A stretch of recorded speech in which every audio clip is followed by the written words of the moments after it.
Well, the story is, Joey, they have to do this all over again. They have to remake the quarterback room all over again because they could not get that 7th year of eligibility from the NCAA. The Big Ten approved another year for Tommy DeVito. The NCAA did not, and it didn't have a slam dunk case, but they tried it. Tommy was on board of returning, but now Tommy fighting for a spot for the New York Giants. A nice preseason game.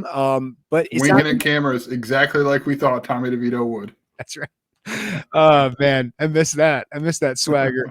But they remake this quarterback room, and to be honest with you, it was a pretty good job. With one scholarship, they go get Luke Altmyer, a former 4-star prospect, who 24/7 Sports has as a top 10 transfer quarterback during the offseason, and John Paddock, who started 12 games at Ball State. And this all happened really, Joey, on the fly because they were very confident. I want to say very confident. They were pretty optimistic, cautiously optimistic that they could get Tommy DeVito back as late as early December.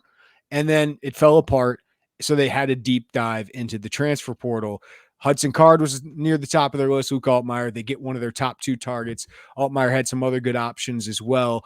Didn't play a lot at Ole Miss, but Paddock did. So just remaking that room, I thought they did a pretty good job on the fly because there's another scenario, Joey, where this doesn't go as well. They don't get 2 options who you feel like can at least give you a chance. Yeah, I remember the timeline was kind of they get Luke Altmyer and then Wisconsin. I'm only bringing this up because it seems like they brought in 7 quarterbacks. And that's an exaggeration. And everyone thought, well, how can schools still bring in more than one quarterback? Because you just typically can't, right? It's the reason you don't have more times than not 2 quarterbacks in a high school recruiting class. There's not a market for that. There's too many other options.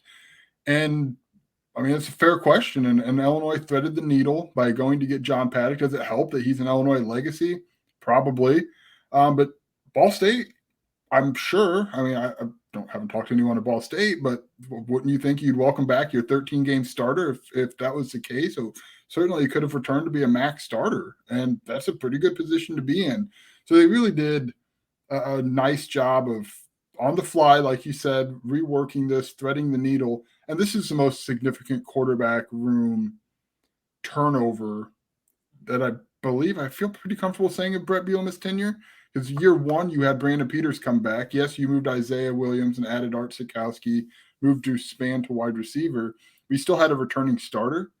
And then last year, you still had a returning backup in Art Sikowski, who was, however much you want to believe, competing for the starting job into training camp before Tommy DeVito was named the starter. And now you're talking, you lose your starter, you lose your backup, you lose your 3rd string in Ryan Johnson. And this quarterback room is completely remade. I mean, the only scholarship guy left over, and I know we'll talk about him, Jeremy, is Donovan Leary. So this is the most fingerprints that Brett Bielema and this coaching staff have had on this quarterback room. Yeah, the difference is, of course, and we'll dive into what we expect from these guys, but Altmyer started 1 game at Ole Miss last season. He took Jackson Dart into the season, which says something because Jackson Dart had a pretty good season for Ole Miss. He backed up Matt Corral, completed 28 of 54 passes for 317 yards, 3 touchdowns, 3 interceptions. So he's far from a proven commodity, right? But he's got great pedigree. Ole Miss seemed to really like him in his approach. And then John Paddock, meanwhile, spent 4 years battling for the starting job at Ball State, was deep on the depth chart early. But last year wins the starting job, completes 60% of his passes, 2,719 yards, 18 touchdowns, 14 interceptions. Not the most impressive stat line, but a guy that has experience at this level. So it really felt like these guys, Joey, really complemented each other well. And like you said, Paddock, his grandfather, right, his uncle, both play at Illinois. So this place means something to him. And he just saw an opportunity that, hey, I can push Luke Altmyer, and if I don't win the job, I'm 1 snap away from playing at the Big Ten at the highest level. So, man, to have that, to bring in Paddock on top of Altmyer, I thought was really maybe fortunate for Illinois, but really a huge win for them to bring him in and to have him push Donovan Leary and have him push Luke Altmyer. I think John Paddock is a significant addition to this quarterback room. Yeah, and you do it without using a scholarship of one of your 85. And as we know, Jeremy, as get into camp here, you need all 85 of those to to put out the depth that you need, especially at some of those key positions. So it's a really good job by this staff. And again, not to keep harping on it, but I don't know that that's attractive if you're John Paddock or if you're Luke Altmyer, if Tommy DeVito doesn't have the year that he has, which again, good year, but that doesn't move the needle at a lot of programs. It does at Illinois, and that could ultimately down the road, if Luke Altmyer has success, if whatever the case is after him, I mean, if you go back and say, well, they don't have that year in 22 where the passing attack looks reasonable, then maybe you don't get a Luke Altmyer. Like, there could be a domino effect. I don't know that it will because Barry Lunney's got his own history here, but a lot happened this offseason, I think, because of the success that was last season. So my big question for quarterback would be, can this group match or be an upgrade over what Tommy DeVito provided? So I'll just throw that one to you, Joey, and ask you what your thoughts are. Can this group do what Tommy DeVito did or do better than what Tommy DeVito did last year? In different ways, I think. Like Luke Altmyer might be able to help Illinois to more explosive plays. We've seen his arm. We saw a little bit, very, very limited today, Jeremy, of him throwing it around. We've heard he has a big arm. It shows on film. In that way, we saw it in the spring too. We saw scrimmages in the spring. In that way, yeah. But look, let's be honest. Like, if this group matches Tommy DeVito, you're probably pretty happy. I think obviously you lose Chase Brown, you lose so many draft picks on the defense. You probably need this group to take a little bit of a step above what you had last year. Where I don't know that they can match is just the efficiency, the accuracy that was. Like, Tommy DeVito was very, very good in those short and intermediate. He was very, very smart with the football. Didn't see a lot of turnovers out of him. And Luke Altmyer, who we assume is going to be the starter and would be floored if he wasn't, like, he doesn't have that game experience. He has so many less reps than Tommy DeVito had at this point, but he's got talent. And I think the arm strength is one of those things that we're going to circle and say, if there's going to be a different feel, it's going to be his ability with the deep ball married with the wide receivers being in their second year with Barry Lunney and their continued development. Yeah, you hit it there. The analogy I would use is Tommy DeVito is so good hitting singles and doubles.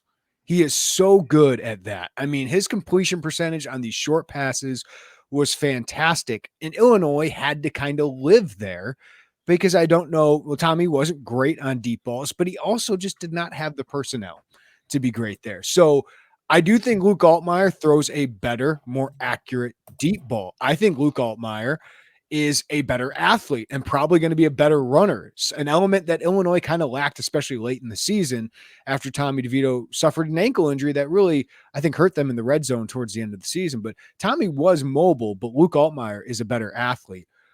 So I do think Altmyer can hit more triples and home runs.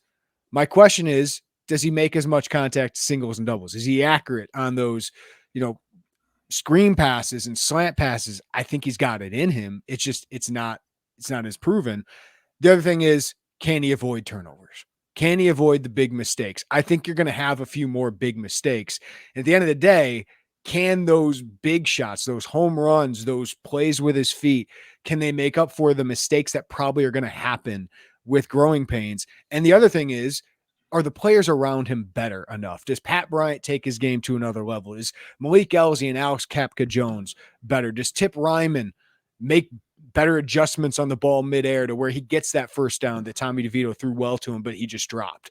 Isaiah Williams had drops last year, right? Like, can those guys be better in that connection to where it lifts up Luke Altmyer until he gets enough reps to not make as many mistakes? So I expect growing pains, but I do expect more big plays. So where's the balance? Does it all balance out at the end? It's going to look different though than I think Tommy DeVito. I think this offense can be more explosive, but maybe more mistake prone.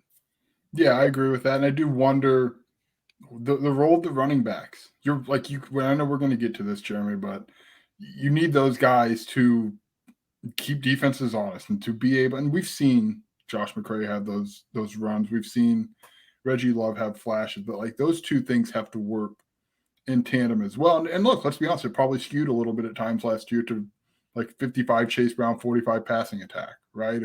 So you probably need that to be a little more 50-50 or even maybe a 55-45 the other direction with your ability to pass, but you need them.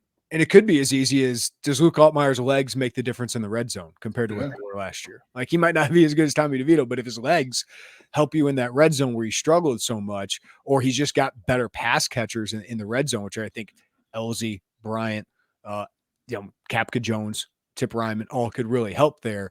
That could all play towards the occasion. So I think they are capable, but I can't sit here today and say, Joey, yeah, they'll definitely be better, because Tommy DeVito was good last year. And I think you're seeing, because he's getting a shot at the NFL, and I think a real shot at the NFL. Illinois hasn't had that in a while. Wes Lunt did not get this long of a look. So it's been a while since Illinois has had a quarterback go in an NFL camp and stick around this long. Yeah, I'm with you. I think the way, and to maybe reiterate our point, like Illinois was up here for pass efficiency, completion percentage. Like I expect that to come down a few notches, and the turnovers are going to go up. But I also expect those yards per game, yards per attempt, to probably go up. So, like, where is the meeting ground there, right? Is that meeting ground like collectively 6th or 7th in the Big Ten, or are you somewhere in that 4th through 6th range, which is probably a little high?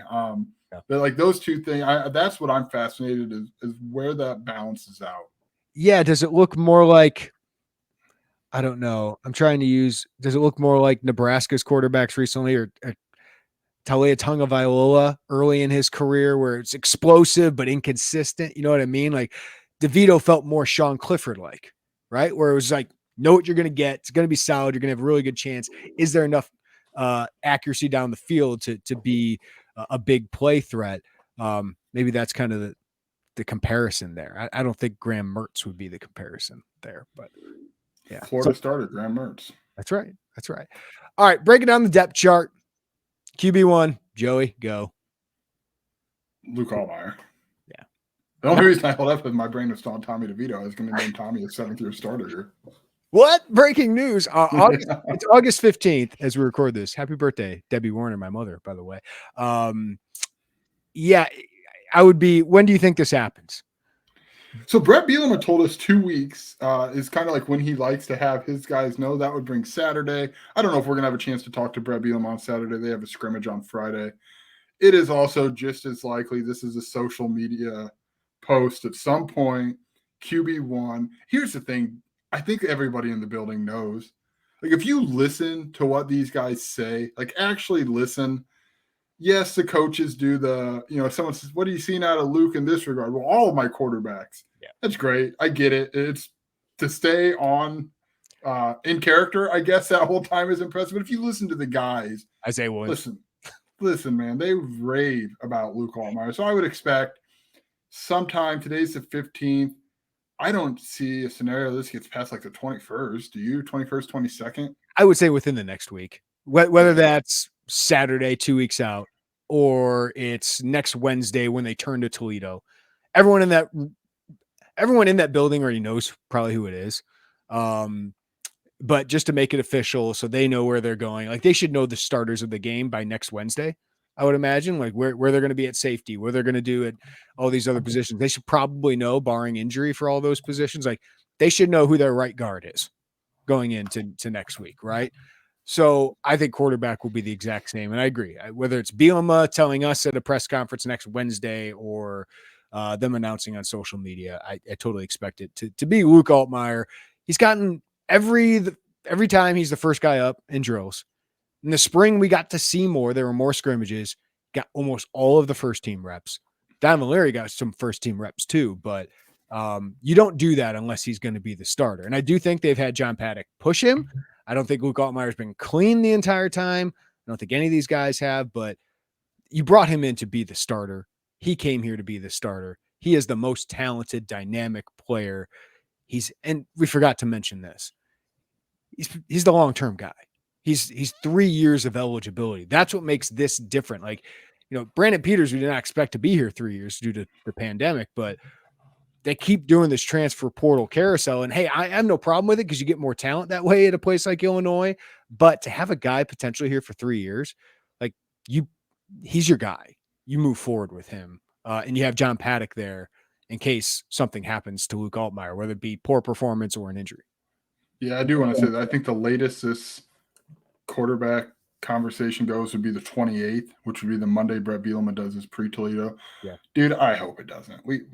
Come on. This doesn't need to go But into the intrigue. does not need to go into game week.